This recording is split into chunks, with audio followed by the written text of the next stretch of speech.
Hello बच्चों, आज मैं बात कर रहा हूँ electric field intensity due to solid sphere Gauss application के according. Electric field intensity due to solid sphere, ये है क्या? एक स्फीयर है, सॉलिड स्फीयर है, इसके अंदर भी चार्ज रखा हुआ है। सॉलिड स्फीयर, जहाँ तक इसकी मटेरियल है वहाँ तक इलेक्ट्रिक चार्ज रखी हुई है, तो यहाँ पे प्लस क्यू। इस स्फीयर की रेडियस कैपिटल आर है और सेंटर से एक पॉइंट है। इसी पॉइंट पर हमको इलेक्ट्रिक फील्ड इंटेंसिटी कैलकुलेट करनी है इस सॉलिड स्फीयर के वजह से। तो ये वाली जो डिस्टेंस है वो क्या हो गई? Small are. रो वॉल्यूम, इसको हम लोग बोलते हैं वॉल्यूम चार्ज डेंसिटी। जैसे कि रॉड या वायर में लीनियर चार्ज डेंसिटी होती है, उसी तरह से वॉल्यूम में यानी स्फीयर में, सॉलिड स्फीयर में वॉल्यूम चार्ज डेंसिटी होती है।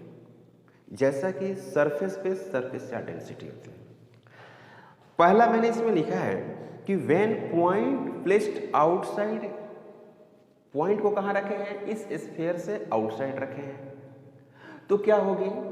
स्मॉल जो आर होगी वो कैपिटल आर से बड़ी होगी, और स्मॉल आर क्या होती है?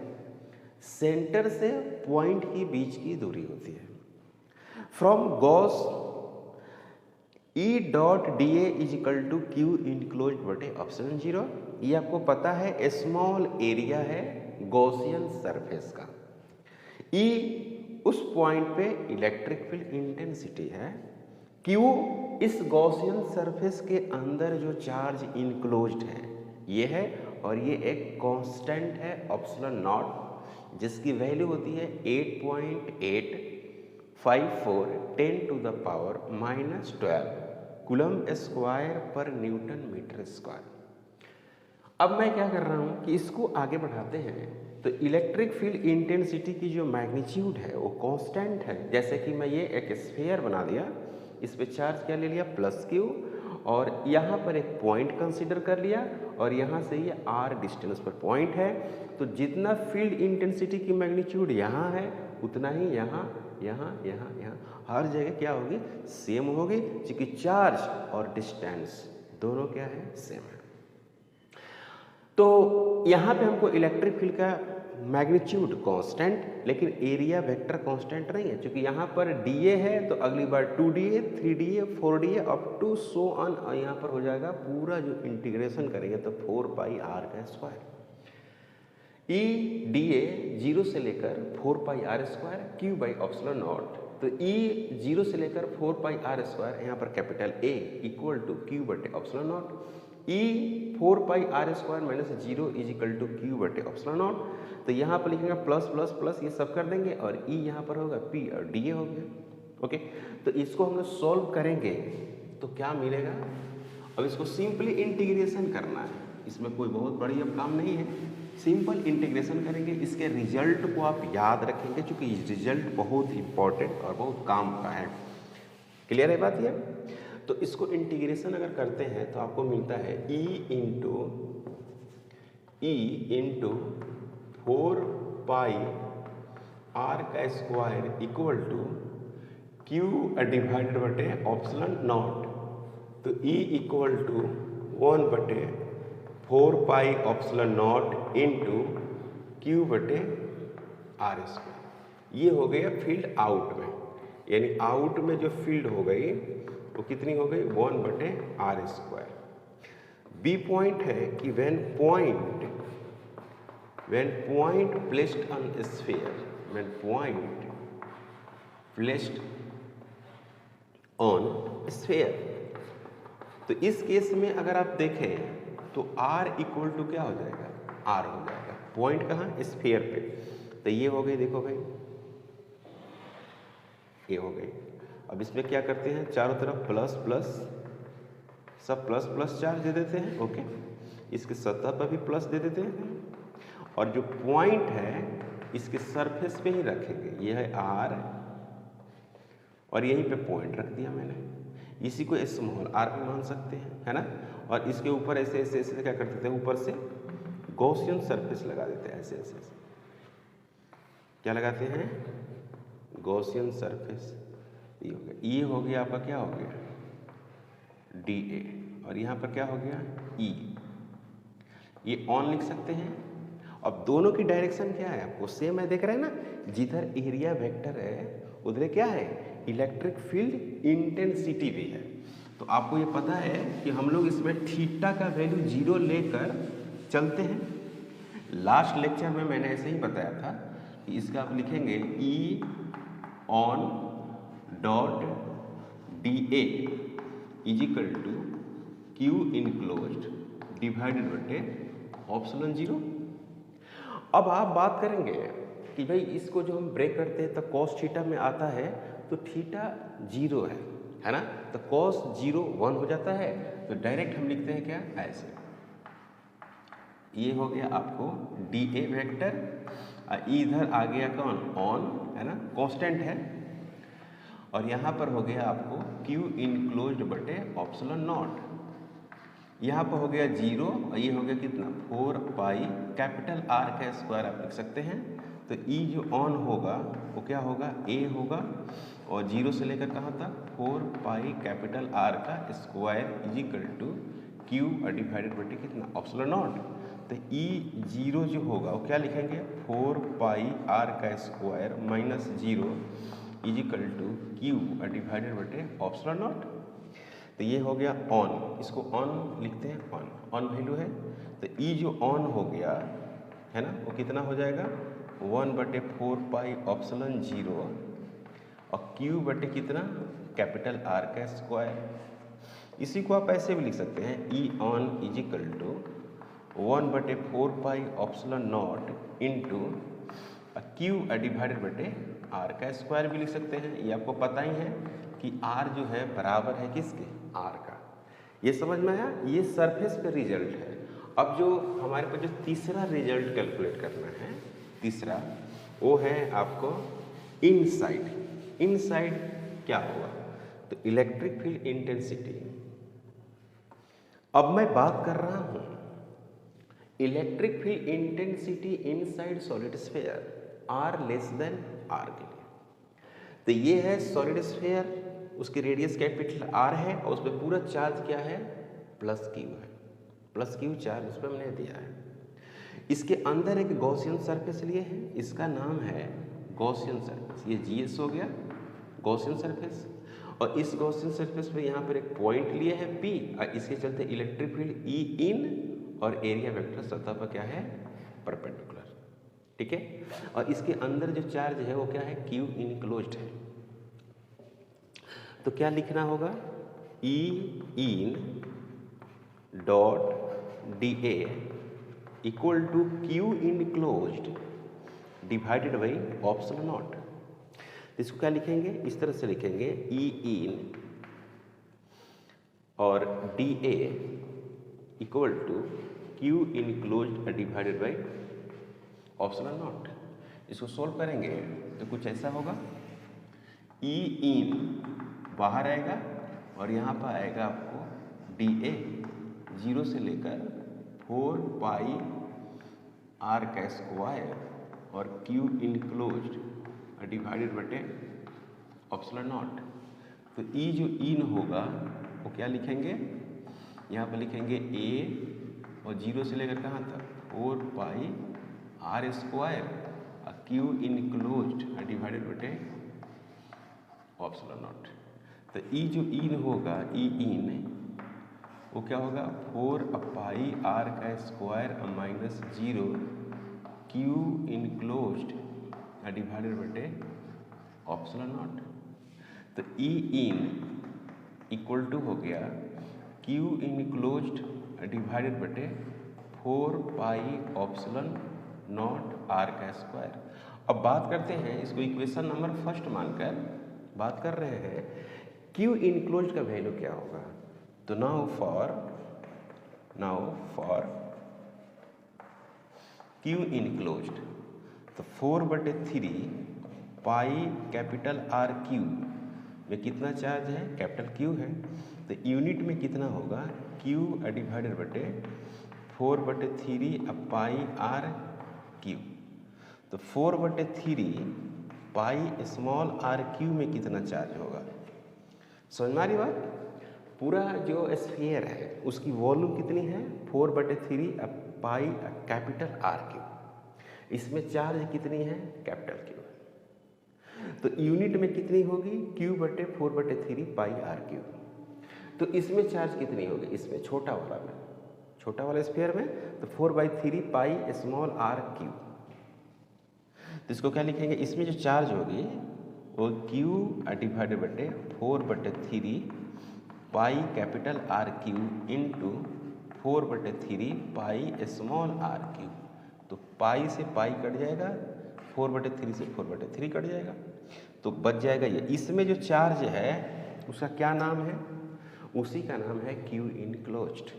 इसमें जो चार्ज है उसका नाम क्या हो गया, क्यू इनक्लोज्ड। तो मैं इसे मिटा दूं और लिखते हैं Q enclosed.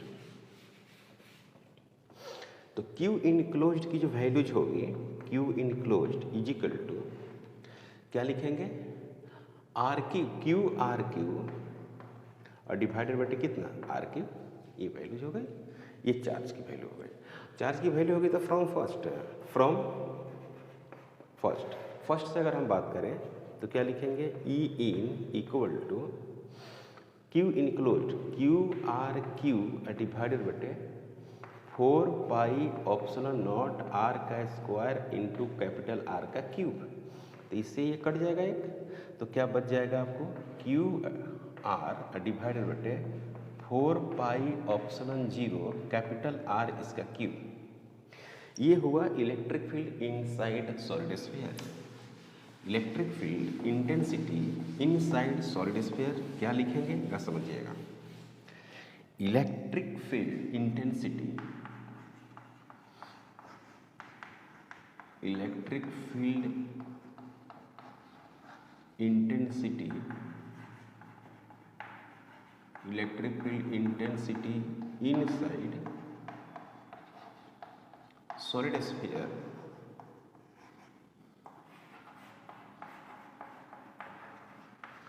Is E in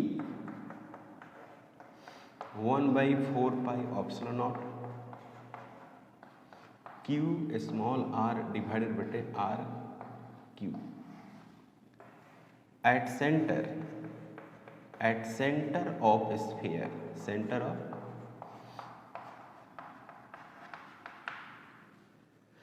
centre की अगर हम बात करें तो स्मॉल आर को क्या करना पड़ेगा, 0 करना पड़ेगा। यहाँ पे स्मॉल आर है, उसको और अंदर लाएंगे, यहाँ लाएंगे तो सेंटर। तो सेंटर पर स्फीयर को क्या करना होगा, स्मॉल आर को 0। तो ई सेंटर जो हो गया वो क्या हो गया, यहाँ पे 0 पुट करेंगे तो वैल्यू क्या होगा, 0 होगा। ये समझ में आया आपको।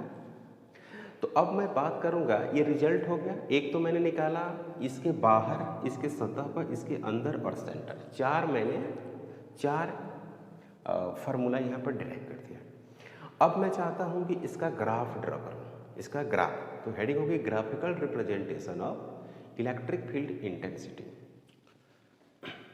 अब मैं बात कर रहा हूँ graphical representation of electric field intensity due to solid sphere versus R.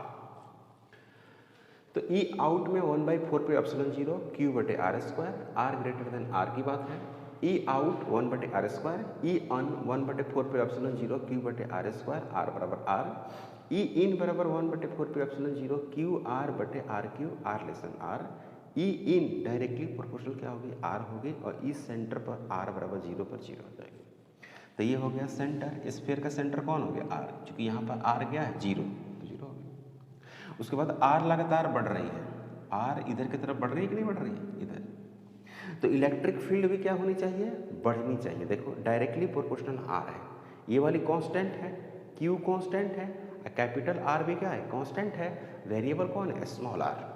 तो स्मॉल आर के अकॉर्डिंग क्या कर रही है, ये बदल रही है। तो डायरेक्टली प्रोपोर्शनल मतलब स्ट्रेट लाइन चलेगी ऐसे, और कहाँ तक चलेगी, यहाँ तक। यहाँ पर क्या है, आर बराबर आर है।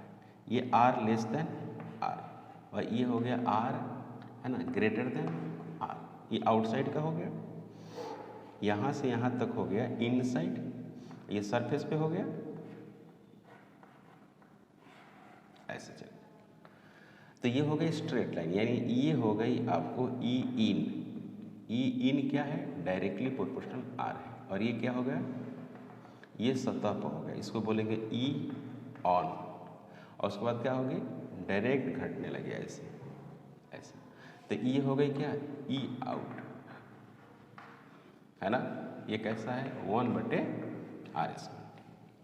अब जैसे इन्फिनिटी पर जाएंगे तो क्या हो जाएगा? फील्ड 0। क्लियर है? कोई डाउट? अब मैं बात कर रहा हूं electric field intensity due to infinitely line charge. Infinitely line charge, ये बहुत बड़ी एक वायर है और इस पे प्लस क्यू चार्ज डिस्ट्रीब्यूटेड है। और इस वायर की लीनियर चार्ज डेंसिटी लैम्डा दिया हुआ है। लीनियर चार्ज डेंसिटी क्या दिया हुआ है? लैम्डा दिया हुआ है। और एक पी पॉइंट है जो रड से आर डिस्टेंस पर है, और इसी पॉइंट पर हमें इलेक्ट्रिक फील्ड इंटेंसिटी कैलकुलेट करना है। तो मैं क्या किया हूं कि इस रड की एक गॉसियन सरफेस बनाया, रड की गॉसियन सरफेस। तो रड की गॉसियन जो सरफेस होगी वो सिलेंड्रिकल होगी, स्फेरिकल नहीं हो सकती, है ना, लाइक अ सिलेंडर। तो इसके गॉसियन सरफेस को एक सिलेंडर बना दिया ऐसे। क्लियर? अब इसमें क्या है? एक रड को फिट कर दिया। अब इस रड से क्या होगी? इलेक्ट्रिक फील्ड इंटेंसिटी चारों तरफ निकलेगी रड से, और ये इलेक्ट्रिक फील्ड इंटेंसिटी इस सिलेंडर से बाहर जाना चाहेगी। तो हमने क्या किया है कि एक cylindrical Gaussian surface area consider कर लिया, एरिया ले लिया। तो अब क्या है कि ये फील्ड निकलना चाहेगी, तो मैंने चारों तरफ से इसको ब्लॉक कर दिया है। तो यहाँ पर मैंने एक स्मॉल एरिया वेक्टर लिया, जहाँ से क्या करेगी? फील्ड लाइन्स निकलेगी। तो यहाँ पर एरिया वेक्टर सतह पर परपेंडिकुलर बाहर की तरफ, और इलेक्ट्रिक फील्ड भी सतह पर परपेंडिकुलर बाहर की तरफ। क्लियर है? तो from Gauss law EP.dA = Q × ε0। और इसके अंदर जो चार्ज है, जैसे यहाँ प्लस क्यू चार्ज है, तो इसके अंदर भी चार्ज क्या होगा? प्लस क्यू इसके अंदर। तो ये मैंने लिखा है Q/ε0 0 से लेकर 2πRL EP/dA वेक्टर = Q/ε0। कोई डाउट नहीं? अब मैं क्या कर रहा हूं कि EP यहां पर लिखें क्या? A 0 से लेकर 2πR और L = Q/ε0। तो यहां पर मिलेगा क्या? EP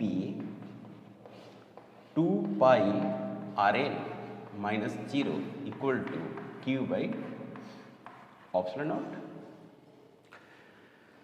आगे इसमें अगर बात करें तो कुछ ऐसा होगा।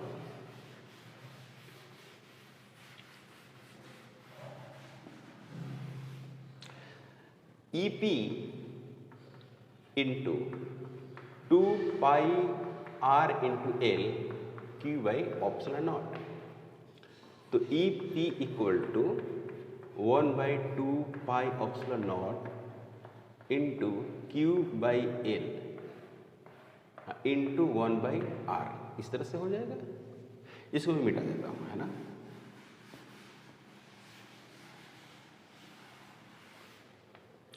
तो कुछ ऐसा बनेगा ये EP